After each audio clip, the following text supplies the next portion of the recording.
Hi, Ann Marie McQueen here from Hotflash Inc., coming to you from hot Abu Dhabi. It's the first perimenopause month ever. We're heading into menopause month in October. Over here, we're having the first GCC Menopause Summit. I'm going to be having a role in that. I just noticed that Stripes, Naomi Watts' company, announced the first Hotflash Day.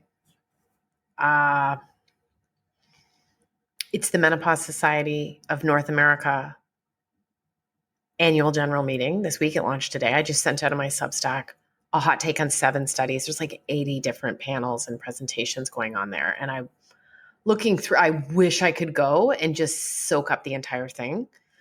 A lot of stuff on hormone therapy, which is great. A lot of studies on cognition. I see hypnosis, CBT. I see cannabis. I see sexual health. I see bone health. I see AI. I'm going to be looking, I can get some access, so I'm going to be sort of diving in delving into things that I want to learn more about. In my newsletter that I just sent out, I was really impressed to see a study that compared cognitive behavioral therapy to clinical hypnosis for reducing hot flashes and improving menopause symptoms. Now, first when I saw it, I thought, why can't you just study one? Why do you have to pit them together?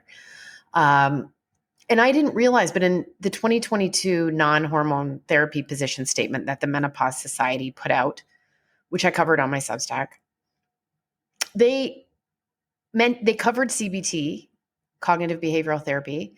It's one of the only evidence-based non-hormonal things that they can endorse. But I didn't realize that they also endorsed clinical hypnotherapy. And at the time, they said there were 2 studies, but this just shows you how chaotic this is, because this was studied at Baylor University in Texas, and they found 8 studies, right? So that was just 2 years ago. I don't think 6 studies have been done since then on clinical hypnosis. I see a lot in this space, something that I saw when I moved to the UAE. And, I've been in the UAE for 16 years. I almost said 600 years, but sometimes it feels like that.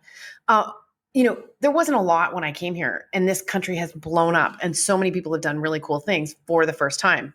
But when I worked at the newspaper that we launched here, The National, we started to say, like, we need to calm down on this is the first, because people were claiming all the time to be the first at this and the first at that, and then you would look, and they weren't.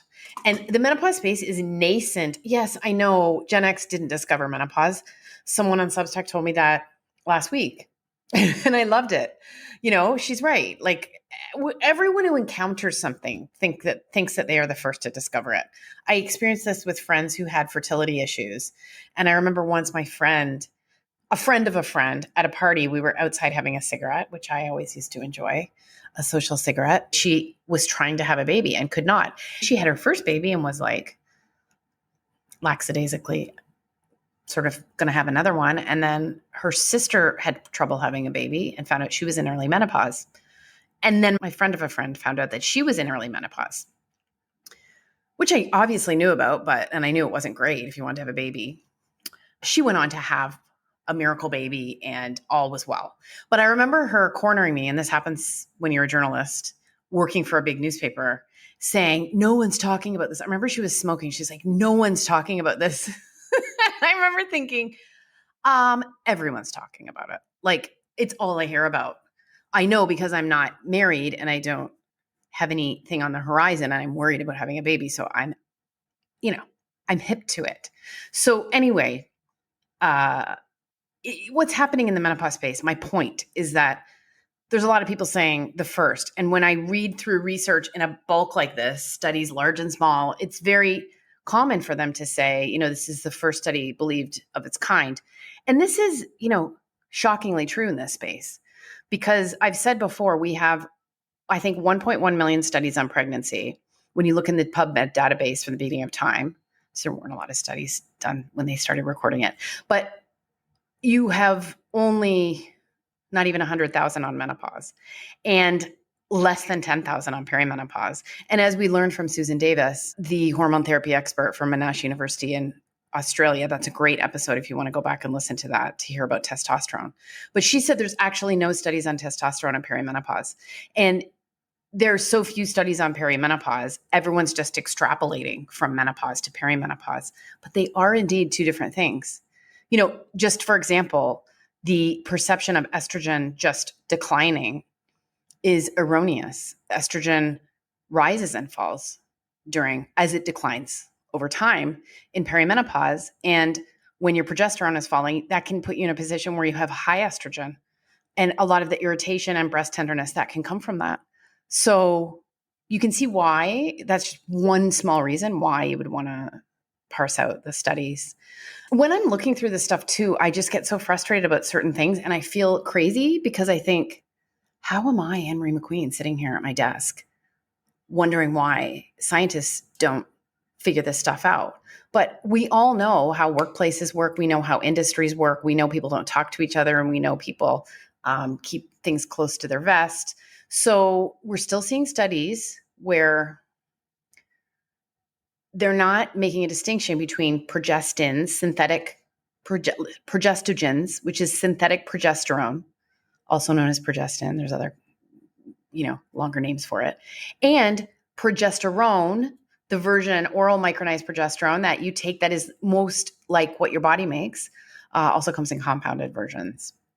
They're just not separating out those things. And we have other research, over here that's suggesting that those things are where you raise a risk. We're still also promoting estrogen only therapy and only really counting hormone therapy when it contains estrogen. And my gosh, like loads of women are only taking progesterone or only taking testosterone. Are you not on hormone therapy if you're not taking those? If you don't have estrogen in the mix? That's redonkulous. There's also DHEA, pregnenolone. I'm taking those two things. I'm going to talk more about that when I interview the right experts. So that is frustrating to me. Another thing that is frustrating is that the narrative is so simple. You go through this thing called menopause. You have these hormones in your fertile years and they protect you. And then you don't have them anymore and you're unprotected. And that puts you at a huge risk for disease. The reality that's a lot more nuanced is that there are middle steps, right? Like one of the studies that's being presented at the Menopause Society meeting this week is about hot flashes at night. And they wanted to know when most of them were happening. And it turned out that in this group of women they studied, 59% of them were happening in the second half of the night. And that's the half where we do have our REM sleep. And that's the most restorative sleep. And when your REM sleep is disrupted, there's data already that this sleep is so essential. That's where we repair and restore. So the risk is greater for cardiovascular disease. But you can see when I'm saying that, it's not really the menopause or the hot flashes. The menopause is causing the hot flashes, but it's not causing the cardiovascular disease. And when you break down these different issues, you find that a lot. There's like a middle step or two that's glossed over you lost your estrogen, you're at risk for disease. You have to question, like, if you left hormone therapy out of the mix and you were able to address the hot flashes, as many women are, through all sorts of things, like, hypnosis. My gosh, pycnogenol, which I talk about all the time. That stopped my hot flashes. Or whatever other thing that you use, then it's not going to be an issue, right? Like if your sleep's going to be okay, then that's not the only thing that we can do. And often I find the studies on hormone therapy are very much like they go in with that angle. And, I'm still like have this pipe dream of a long-term randomized controlled trial comparing healthy women who go on hormone therapy and healthy women who don't go on hormone therapy and adjusting for all the confounding factors and then getting the data to say, hey, like they lived longer. They didn't get cancer. They didn't get heart disease. we don't have that data. And, you know, they're not recommending hormone therapy to prevent dementia and to prevent cardiovascular disease. The Lancet Commission on Dementia this year looked at hormone therapy for the first time, and they did not recommend hormone therapy to prevent dementia. As in, if you don't want or need to go on hormone therapy, they're saying don't go on it just to prevent dementia. That's not what the tone is on social media. The tone is you're kind of a dumb dummy. I was also surprised because one of the studies looked at hormone therapy use in the US. Now, I don't have any of the details of how they collected this data, but it was low. Like it was from 2007 to 2023. And in all categories, like 40 up to 59, the highest percentage was 6. And they all fell in the time period by like almost half. So it's not just stagnant, it was declining. And I think everyone blames the Women's Health Initiative and assumes that there's barriers to women getting hormone therapy. But I just think we have to, and I do think that's true. I mean, I had my own barriers to getting hormone therapy. I have a doctor who literally won't prescribe it. She's scared. And I have to get another doctor. But anyway, I don't think we can just assume it's because women can't get hormone therapy that they're not on it. Like there's loads of other reasons. I don't think we can assume that they're scared and they shouldn't be. I don't think we can assume any of that. Like we need to study a large group of women who aren't on hormone therapy and find out why. And adjust for all the confounding factors, socioeconomics and location and race and all of that. So it's a really cool time. We're in a really cool place. And I still love talking about this. One thing that still bothers me about the entire conversation is that this is a biopsychosocial transition. It has been the journey of my absolute life. And, you know, I'm a year out of menopause. And, you know, I lost my father this year, so it's very hard to figure out where I am. But I have done a ton of work on myself. I have shed a lot and processed a lot and changed a lot health-wise. I mean, I don't drink anymore. I eat really healthy. I processed a lot of trauma. I do a lot, like I do breath work and I do morning walks. I just do a lot of healthy things that maybe I didn't do before. And I'm unrecognizable to myself, but it's not just like things are moving through me, anger from the past, feelings, habits that I've had. They're all moving through me. I have had an awakening. I now know for sure that I'm part of something larger, that there's some sort of, you know, unified field that I'm part of. I can feel it. I'm learning about my own energy and how to protect it. I'm learning about how to manage it. I'm learning about how to connect with people. I'm learning how to let things go. So it hurts my heart having gone through this and changed so many things and seeing it reduced down to we're losing our hormones and we've got to replace them. And I always want this to be a place where you can come and get the nuance that is the reality. And if people want to go and they're busy, and I understand, if they want to go have the simple story, there are other places to do it. But here is where we're going to ask questions and try to figure things out. And I've talked about this a bit before, but I have 3 very good friends, and they have all had their lives changed by hormone therapy. And, you know, these are healthy women too. And they're smart women. And they all tried to put off taking hormone therapy for some sort of reason, you know, and then they just said, I can't. And mostly because of sleep and mood. And, you know, I was asking someone really close to me, like, what made you hold off? And she said, just like lingering doubt and fear. And I don't think that's wrong. Like, I think that you should be very careful about what you go on, and you need to have a clear idea of how you can get it and how long you might want to stay on it, and take great notes and figuring out how you feel and noting if you have side effects, For example, they did a study on older women who stayed on hormone therapy, and one of the most reported side effects was post-vaginal bleeding. Well, I don't know about you, but I don't want that side effect. That's just one thing I don't want. That would make me very angry if I had that. It's not going to stop me from going on hormone therapy, but that's something to contend with. And I'm told by experts that it's usually managed and it can be dealt with, and it becomes less of a factor over time. But anyway, all I'm trying to say is we're figuring everything out in real time. And man, it's confusing.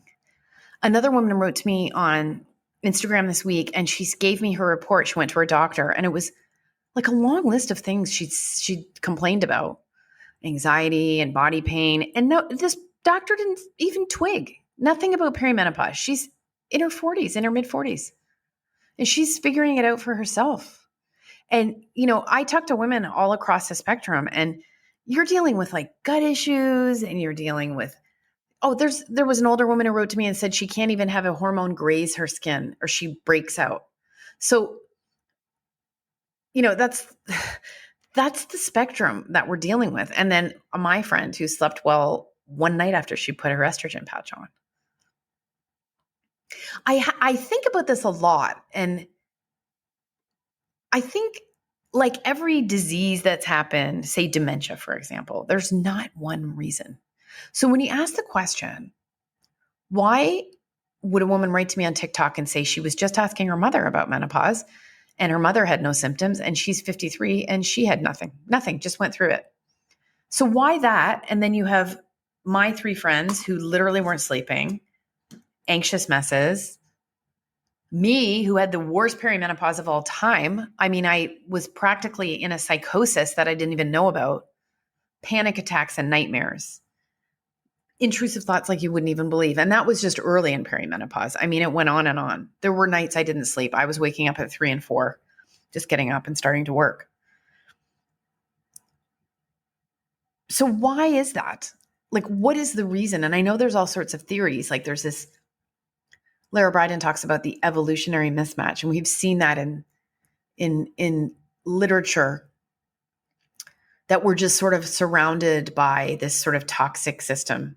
And we have these health problems that are just exacerbating our situation. So when the hormones that do protect us during our fertile years start to recede, we're just not equipped to make the adjustment. And this like narrative of like the estrogen leaves the building and we have all these gasping estrogen receptors, it just doesn't it doesn't acknowledge the incredible wisdom of the human body. Like no AI, no computer no technology can match this unbelievable system, but it is under attack. And your adrenal glands are designed to take up the work of the estrogen that's produced in other parts of your body that reduces, and you actually form new estrogen receptors. Like that's the beauty of the freaking body. That's not the narrative. Everyone just talks about these empty parking spots of estrogen receptors. I mean, I saw one doctor, she literally had a car and a parking spot to like demonstrate it. Some of the things I see on social media from doctors, I'm like, are you actually kidding me? Some of the things I see on social media, period. It's hard to come up with content. I understand. And I appreciate everyone for trying. I just think maybe that if you can find the space to do some work on yourself, whether you're on hormone therapy or not, you can give yourself a chance to become the spiritual, embodied, conscious person that I think we're all meant to be. It hurts my heart. We're here to do something, whatever this is. I've been feeling really existential lately, but whatever it is, we're here. How we arrived, we didn't know where we came from. We're just here and then we just leave. I've just seen my father. I've been with him when he took his last breath. And where is he? I know where his body is, but I don't know where he went. I'm walking around for 6 months. Like, where are you? And so I just want everyone to figure that out. I just want us all to figure it out, to go through the pain or whatever. And it's not just women who are having this experience. I just listened to the Smartless podcast, the episode with Vince Vaughn. I'm a huge Vince Vaughn fan. I'm loving Bad Monkey. I can't wait. It's on. I'm planning my whole day around it. But those guys, the host of that show, Will Arnett and Sean Hayes and Jason Bateman, they're all, I think, 50. They're born in 1970. Most of them the year Vince Vaughn was too. But they're all talking about themselves, and they're having issues. Like Sean Hayes wakes up every night at 4:00. Jason Bateman was really tired. His brain wasn't working. On another episode, Will Arnett said he's going through some major, major, major stuff, and he's had to go to therapy. And there's a clip circulating where the guys are ribbing him because he said he told his ex-wife and Amy Poehler, and she was really happy. And they're like, someone said, yeah, like 20 years too late. Like menopause, hormones, estrogen, progesterone, testosterone, whatever. It's not the only thing going on in midlife. Like we carry so much pain, so much experience, so much beauty, so much love. And as a friend of mine who's really struggling, a guy in his 40s said to me, the vault is full and he just doesn't know what to do. So it's a bit of spiritual consciousness for you, tied up in the annual general meeting of the Menopause Society in Chicago. Thank you so much for listening. We'll be back next week with another guest. As always, I appreciate you so much. If you want more hot flashing, check out my Substack.